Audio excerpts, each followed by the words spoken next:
So in today's video, we got another mechanics gadgets video, which are probably, if I'm being honest, one of my favorite videos to make, just because I like to find little gadgets and use them and show them to you guys. And yeah, I mean, basically it's just gadgets or little doodads and things that kind of make your life a little bit easier for anyone who's new around here. And what I normally do is, while I'm shopping around looking for stuff for the channel, if I find some little doodaddy type gadget, I'll buy it, and then once I get enough of them together to make a full video out of it, and that's what I'm doing. And well, that's what I do, and that's what I'm doing right now. Yeah, so basically we have a Olsa tool nut size finder. Two examples from EZRED, which would be a power tool holder and a spray can holder. The reason I bought these two right here, basically when I'm doing PM work, I kind of work off of the tailgate of my truck. So I got my tool bag there, I got the sockets out, I got my blower, I got my grease gun, I got my impact, I got everything just kind of accumulates on the back of the truck there. And yeah, it gets a little crowded, so I'm kind of hoping to find some stuff where I could hang things onto the side of the door and I'm not like reaching over things or having to climb into the back of the truck to get stuff. And that's where this stuff fits in. This power tool holder actually kind of got the idea to buy that with those, I can't remember what they were called, I'll put the thing in the thing, little magnet clips, and I had one extra one that I wasn't using, so I stuck it on the door, and then I realized, hey, my grease gun actually fits onto that thing rather nicely, and that's where it's been sitting. And I'm thinking, you know, if I could kind of free up some space for some other stuff, you know, usually when I'm doing PMs, I got a can of brake clean handy, and if I'm at a certain place, I got some silicone spray for certain forklift attachments. That's where these guys come in. And last but not least, we got a OLight Keychain flashlight that we'll take a look at. This is more for personal use than mechanic use, but we'll take a look at it anyway. So yeah, let's get into it. So starting off with the Olsa Tools 1753 bolt head size finder. Did I say that right? Bolt head size finder. Yes, I said that right. That's why I wrote it down. And basically, it's just a little keychainy dilly-do here that you would check the size of bolt heads, or I guess nuts. It probably doesn't matter which. And yeah, it kind of gives you an idea what the size is before you make 4 or 5 trips to the old toolbox there. I mean, me personally, I've been doing this long enough where I could kind of eyeball the size of stuffs from across the room almost for most occasions. But I mean, there are, you know, occasions where, you know, I'm not quite sure what it is, or it's not a very easy place to say it. And yeah, this would come in handy for that. So let's take a look down on the thing and take a look at it, see how accurate it is. I got some hardware down here we can check it up against. So here we go. Basically, in case you couldn't see it earlier in the video, there's your graduations between 8mm up to 25mm, and then we go from, on the SAE, from 15/16 up to 1 inch. So I mean, basically what we got, I mean, it's pretty self-explanatory. You just kind of take your bolt here. That would be a 10mm just by looking at it, and I know it's metric because it's got the metric 8.8 markings on it.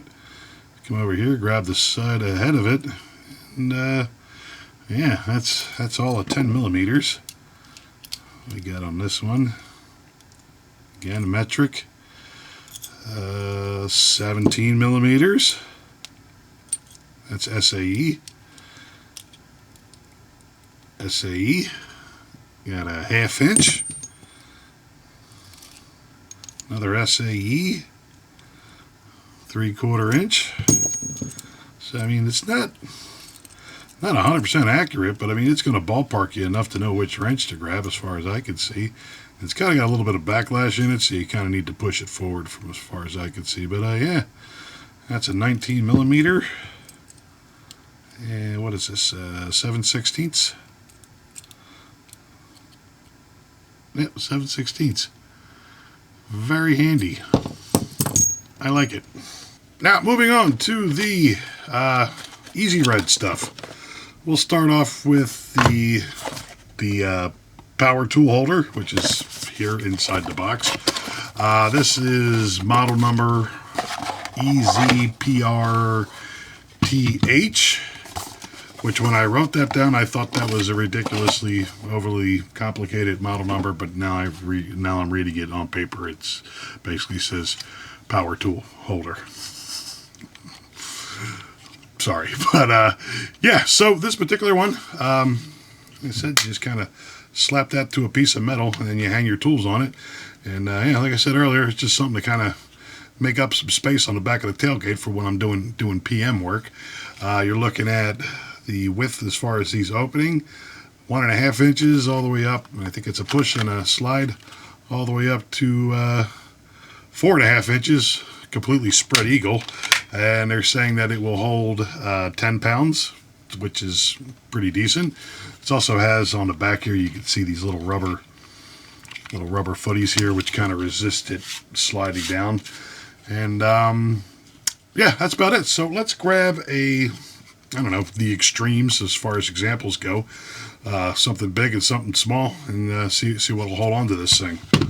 But I guess we could start off with, I mean, the biggest hand tool I have as far as the old pistol grip action goes, which would be the DCF 899 DeWalt Impact with a 6 amp hour battery, which I kind of think would probably be in that big selection there.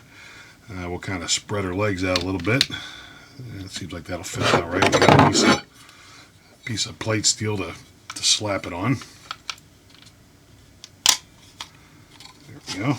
Got all the magnets on metal there. And I weighed this off, I weighed this off camera, and it's about a little bit over 8 pounds, this DeWalt guy here. So yeah, I'm just going to hold it by the steel plate. And yeah, that ain't going nowheres. So let's try something smaller. And I got my old 3/8 stubby impact, DCF 923, which is nice. I saw, going off topic here, but I saw at that Milwaukee pipeline thing that they do every year. It's basically a free advertisement because they flood everyone's feed who's into tools with all their little tool demonstrations.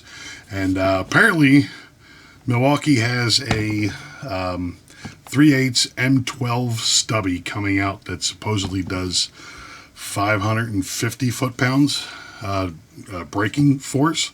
So I might pick that up. I'm going to wait for Torque Test Channel to do their review on it to make sure nobody's lying. But if they got it, I might just pick it up and do a long-term review on it. But back on topic here, we got the tool holder. I kind of shortened the span on the old legs there, and yeah, it does great with the old stubby impact too. So I like that. Now moving on to the spray can holders. I got this a 3-pack. Model number EZCH3-R can holder, I guess is what that CH is standing for there. But yeah, again, this is just something. I don't think these are going to be good for traveling as far as just keeping cans on them 100% of the time. I could be wrong, but I mean, I can't imagine these really holding up to the bouncing in the back of the truck. And normally what I have is a the standard. You get a Harbor Freight, Snap-on sells them, just about everyone sells them, which is just a standard, you know, cup holder style can holders that I got magnetized, one to the back of my box and one to the side of the truck, and they just kind of sit there, you know what I mean? And like I said, they're kind of inside, so I'm usually having to reach over to get them, and I kind of like to have everything close by. It makes me a little bit more efficient when I'm working. But yeah, so that's where these guys come in. And again, with the steel plate, got the old magnetism here as far as that goes. And yeah, these are not going to hold up to the bouncing in the back of the truck. You'll be all right if you're just sticking them on the side of your toolbox, but yeah, these are definitely going to drift away if they're bouncing in the back of the old truck. So I got a full can of CRC brake cleaner, which again, I mean, not bad. It's not going to hold up in the bouncing of the back of the truck, but I mean, it's also a fairly big can in comparison. What else we got here? I got this here, gray spray paint, Toyota branded. Not bad. Again, that's more realistic or something you'd see more readily as far as size goes. One thing that's also kind of cool about it is that when you take the can off of it, the top here's got a little notch cut out for the lid to be held, which is kind of cool. I like that.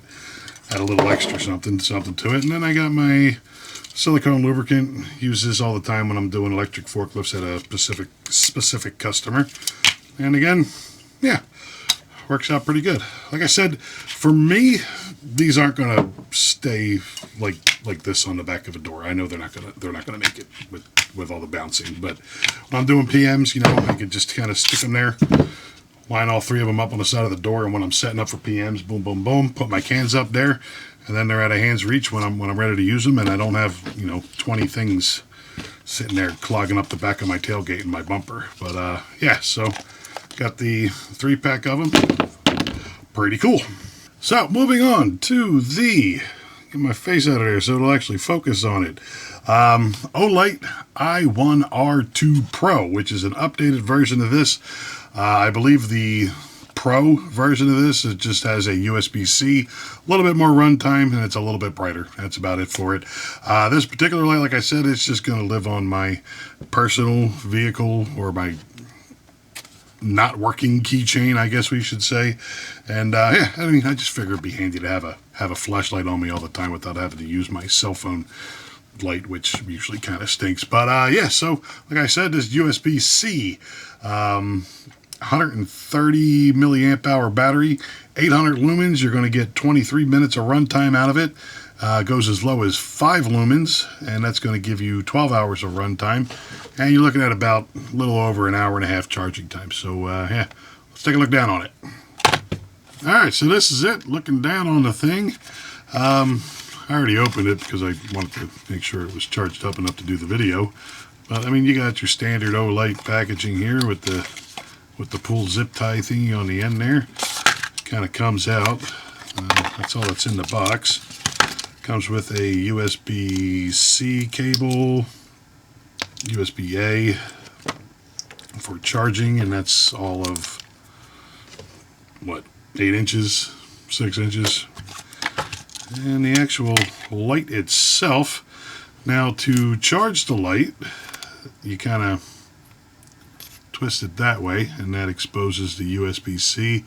Like I said earlier, it's about an hour and a half, a little over an hour and a half to charge the thing from dead flat. And then to turn it on, once it locks into this thing, it kind of, you spin it, and that's actually not adjustable. Like most lights, you would adjust the focus by twisting this. This is just hitting switches, and that would be your 5 lumen, which gives you 12 hours. Let me turn that light off so kind of get a better idea. There we go. Yeah, that's your 5 lumens right there, which, I mean, it's not bad. If you're kind of poked underneath the hood and it's really dark out, you'd probably do all right by that. I can't see, you know, how you'd go wrong with that. And then you click it up, and then that gives you your full 180 lumens again. And it's more of a, kind of got a hot spot in the middle, but it's got a little bit of a flood on the outer edges here. So I'd say it's more of a spotlight than it is a floodlight. But one thing I don't like, and this might be just me, but I don't like that all the way screwed in is on and halfway is off. It almost kind of seems like this get bumped around and kind of turn itself on while it's sitting on your keychain there. And then you undo it all the way, and then it exposes the USB-C. Yeah, I don't know if I'm digging that too much, but you know what I mean. It's kind of like having a light switch where you gotta get it just in the middle for it to turn off. But yeah, I mean, otherwise it's a fairly functional light. We'll see if it stays off sitting there swinging on my keychain. But yeah, not bad.